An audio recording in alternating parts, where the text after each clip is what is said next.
Christmas is about silver. Silver came from Utah. History lesson in store on AYL TV. And Will Oxley will show you what to do at the end of a winter hike. And instead of shopping, our guys go wheeling on Black Friday.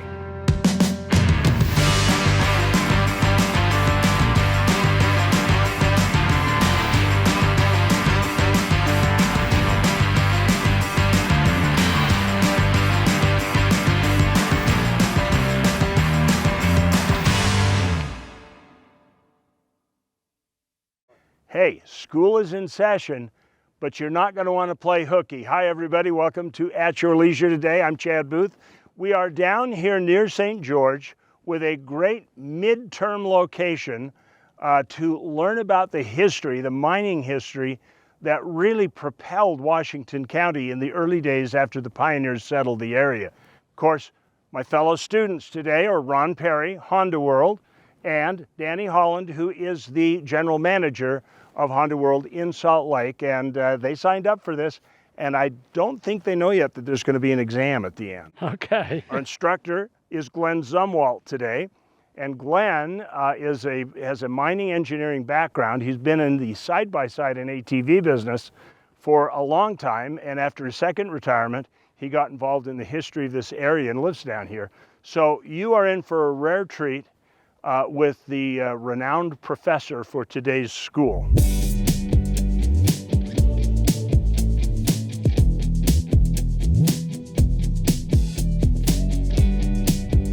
Well, we went over a few places today that some people would be challenged.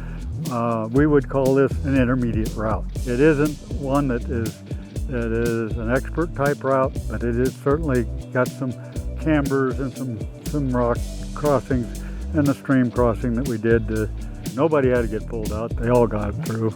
So now my favorite part of the trail is the fact I'm out here and nobody else is. No matter where I go, whether it's history that takes me there or the geologic formations or the beauty, it's the quiet. It's the getaway and enjoy real world out away from the crowds and the people.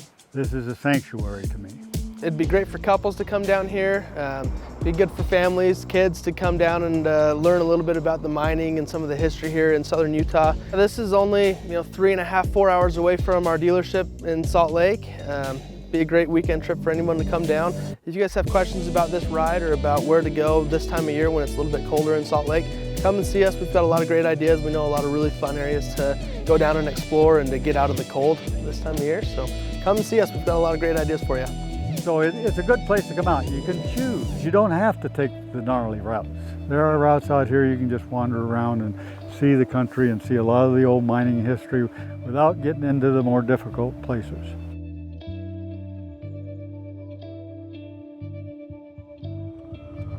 All right, this is kind of like a parallel to what we say at the end of the show. You'll find adventure around every bend. Well, here is history around every bend. We've just discovered another old miner's house in a place called Hecktown. We got children watching the show, Danny. We can't really tell them what it says. Hecktown. Anyway, we're going to move on right now. We've got our first story lined up for you here on At Your Leisure. Check it out. Just past Spanish Fork, Utah, you'll find Diamond Fork Canyon.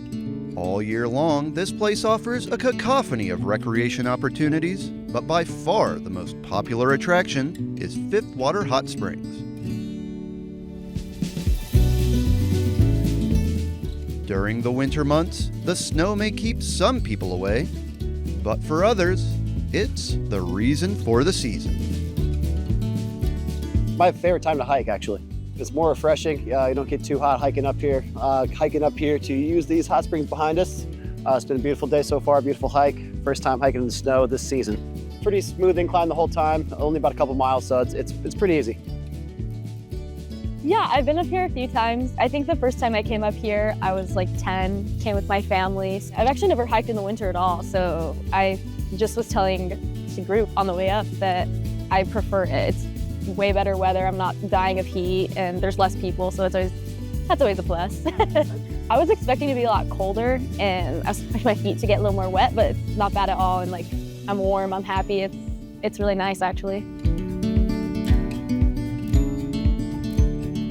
I feel like if you go at the right time, it's just really quiet and peaceful. The water is like a beautiful blue, which you don't see very often, so it's very nice. The best thing is everyone loves to sit in a hot spring when it's cold out, so it's kind of fun to get up to the top and relax and, you know, hang out and warm up for a minute and then head back down. The hot spring's superheated water emerges from beneath the surface to mix with cold creek water and create a bath perfectly suited for a relaxing soak. Each pool reaches a slightly different temperature, giving hikers the ability to really dial in their experience. You get a sense of accomplishment. You get the reward of sitting in a relaxing hot springs before you have a downhill hike, so it's great. Definitely accomplished. It's super nice, relaxing for sure. And I wouldn't say it's like a hidden gem, but it kind of is, because you have to hike to get there, but I think it's beautiful, so. While some things don't change, like bringing snacks, water, and comfortable shoes, hiking in winter presents unique challenges compared with the rest of the year. And of course, it never hurts to bring a pair of microspikes. The smooth incline of the trail that takes you up the canyon makes this a great hiking option for people with children and dogs. I love it. He's 12, so keeping him active and like, you know, getting him off leash and stuff is always a good time. This is a really easy hike for him, and he actually loves hanging out in the hot springs. So he's a very, very relaxing boy. But yeah, it's good. It's fun. Dogs are friendly out here. People are nice. Be aware that during the winter months, you won't be able to drive right up to the trailhead. The road up Diamond Fork Canyon is blocked to vehicle traffic, which will add a couple miles to the out and back hike. Weekends can get crowded, so show up early or come on a weekday. Always follow proper trail etiquette and be sure to pay your recreation fee in order to help support trail maintenance and other improvements. It's great. I mean, it's a natural resource that everyone should enjoy. It's super relaxing. It's not too hard to get to. I think it's something that's perfect for families. Just out there enough, but it's not like a huge time commitment. It takes about an hour or so, hour and a half from Salt Lake City, so pretty easy. I feel like there's not a lot of hikes that are a good distance, and you can get, you know, a little bit of a workout in. The kids can still come and they'll have a good time. It's beautiful. I feel like it's one of the most beautiful places in Utah. Come with a group. I feel like it's fun with more people, but also like, I feel like you could come alone and just enjoy some nice peaceful time, but I feel like with a group, it's a good time. It's a whole party up here.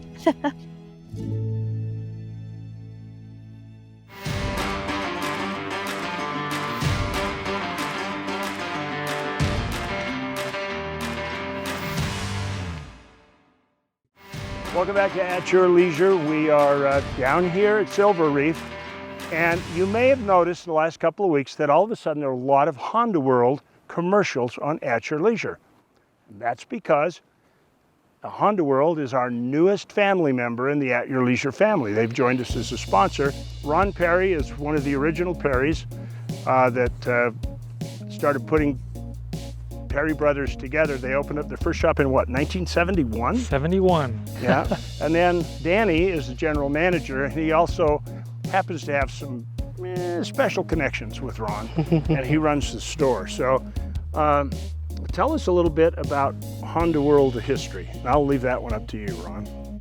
Well, we started back in 71 over on Gun Avenue, and then moved over to 31st South and Highland Drive, and then moved down to where we're at now, to 107th South and the freeway. So I knew you when you made that move between 39th and 106th South. Was that like diving off the high dive for the first time?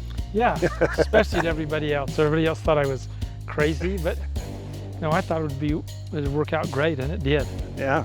So tell me a little bit about what the dealership's like today. I mean, what's it like trying to keep track of all the changes? It's always changing. Yeah, the industry's changing a lot, and most of it is to be more inclusive. That's what's so fun about this industry. It's so inclusive. It's something that, you know, it used to be the dirt bikes and three-wheelers, and it's progressed into four-wheeler ATVs, and now the side-by-sides. Yeah, the Pioneer 1000 six-seater, it's the roomiest six-seater side-by-side on the market.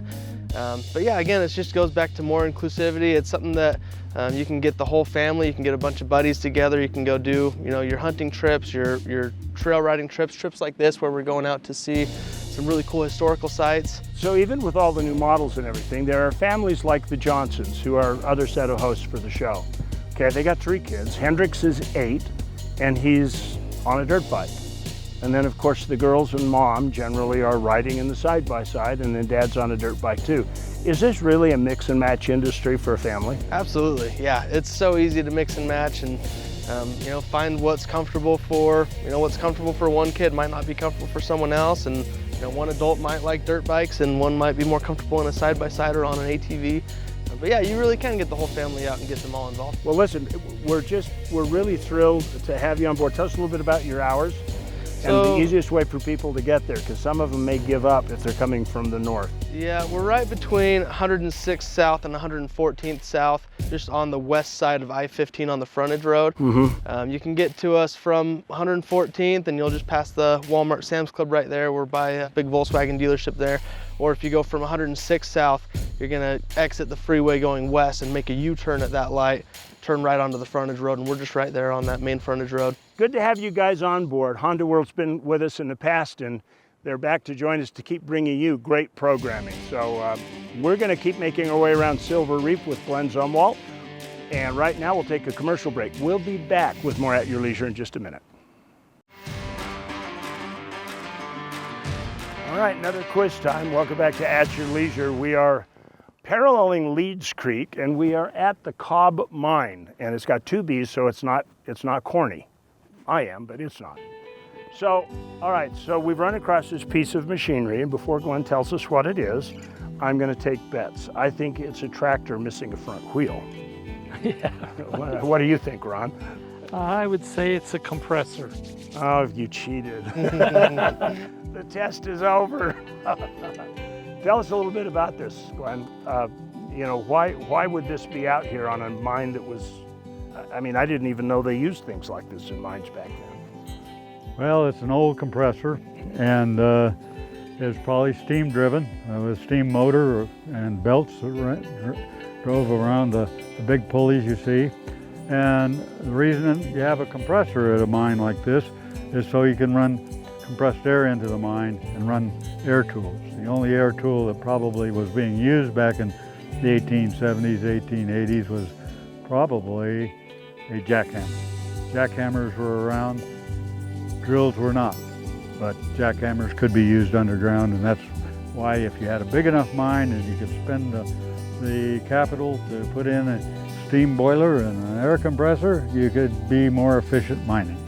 So, Danny, the shaft going back to these wheels looks like with an adapter plate, you could put a Honda 1000 up here. Maybe a Gold Wing motor, and it might work. I don't know. Probably be a little more efficient than boiling some water, I would think. So let's not follow that track of bad history, and let's find out about some of the real history about this mining area.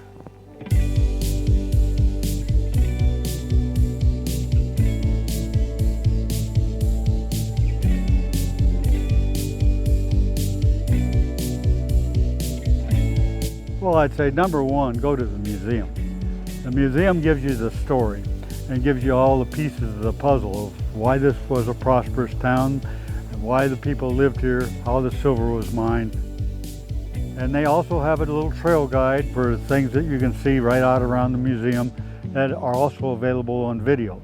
And then if you really want to come out into the old mining district like we have today, they can give you some ideas of how you get here and where you go. It was really neat having Glenn with us to show us all the things that have gone on down here.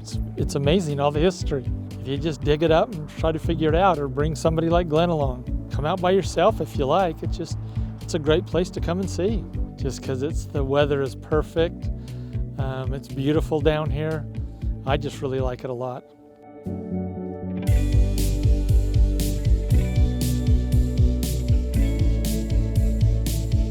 The parts of rural Utah that are really interesting and neat, a lot of them don't exist on the freeways. But here, there's history that only can be told here because it's very unique. It's unique because silver and sandstone. So if you're out here, you get to understand what really happened in the 1870s and 1880s to help this whole area become prosperous and boom and become what it is today. Well, if you're a person who struggles after you've strapped yourself into the seat of your side-by-side, this may not be the trail for you, because if you're going to appreciate all the history, it's like every quarter of a mile you've got some new thing to learn about. But man, what a way to get a history lesson. I probably have a history degree if I could have learned it all this way. Anyway, right now it's time for us to head off to another great story on At Your Leisure.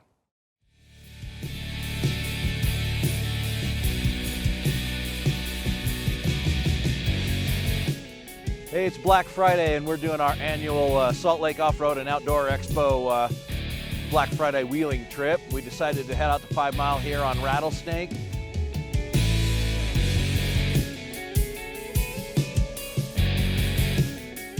That's what we like to do. It's our annual 5 Mile pass wheeling trip with friends and family. We try to do this annually, obviously. It's always a good time.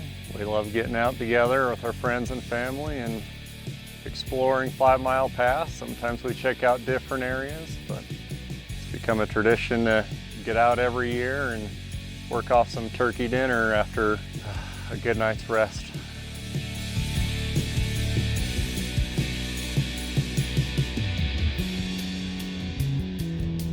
Hey, we're at the top of Rattlesnake with the 2 mine shafts, and there's an interesting story because the 1 mine shaft has an old 50s Willys Jeep pickup buried in it.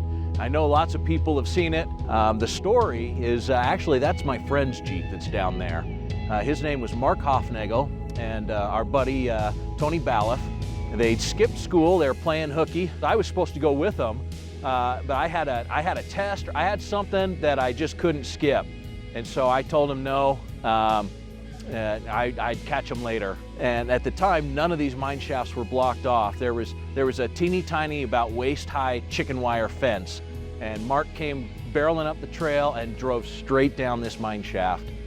Luckily, this mine shaft is shaped kind of like a funnel where it's wide at the top and there's a pinch point, and the Jeep got wedged in that pinch point.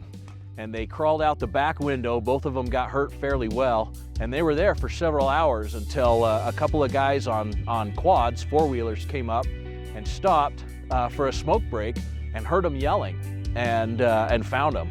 And so they grabbed that chicken wire fence and they lowered what was left of the chicken wire fence down there so these guys could climb out on a little chicken wire fence. And the Jeep has been there ever since. And so that's the story of the Jeep in the mine shaft out here at 5 Mile. But luckily for me, I didn't go because I was being a good boy and staying at school.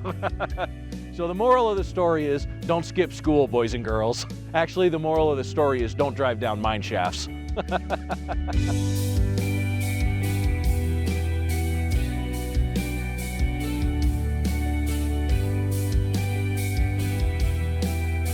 Yeah, we get a little trail damage on one of the rigs today, nothing too terrible.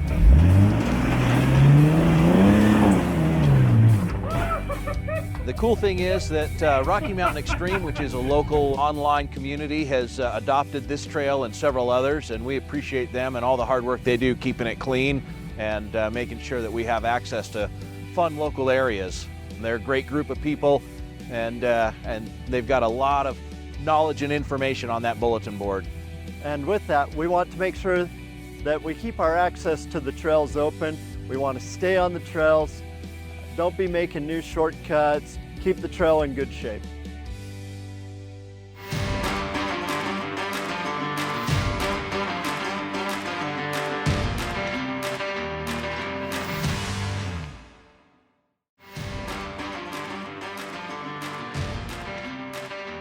Welcome back to At Your Leisure. Have we convinced you to go explore some of Utah's history yet? We have had a really great time here, and just a reminder that if you want to come down here, you need to respect the people like Glen live in the neighborhood, and this is very precious ground to them. And they don't want the access taken away, and they don't want any artifacts taken away. They want to preserve them. So if you come out here, please treat it with respect. Okay, it's like going to your grandma's house or your great-grandma's house. Treat it with respect. And if you promise to do all that, go see Danny over at Honda World, and he can get you a track of where we've traveled today. With that being said, let's take a look at next week's show.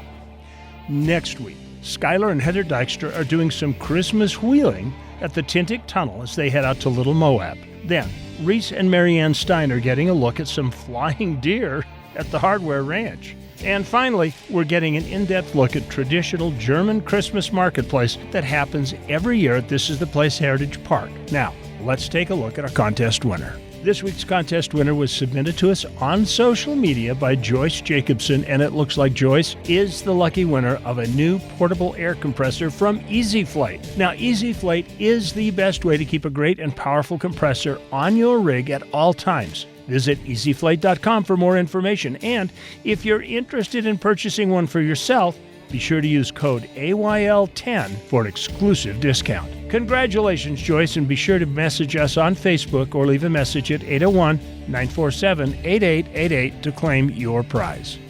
Well, thank you for joining us this week on At Your Leisure. We have just had a blast down here. Real different kind of riding, but you know what? Every time we go with Glen somewhere, we come back just a lot smarter. So thank you, Glen, for filling us in. And thank you to our new sponsor, Honda World, or our return sponsors, Danny and Ron. So Danny, how was today? It was a blast. What a better way to spend the day than out riding with some friends. It was a really good time. Okay, Ron, how about you? Had a good time too. What? This is as nice as it gets. It is, it's a perfect day. And of course, you actually get out and do stuff now, and he's the one that's pulling teeth like it used to be to get you to go somewhere. but here, Glen, he'll always go. Yep. Any excuse to get out is a good excuse. I totally agree. And we can cap it off with some really great Mexican food at the little Mexican restaurant right here at the Leeds Outpost. So just remember, there's adventure around every bend. You just got to get out there and discover it at your leisure. There's a table waiting, guys, and I'm buying. Let's go. Oh, okay. Now we're talking.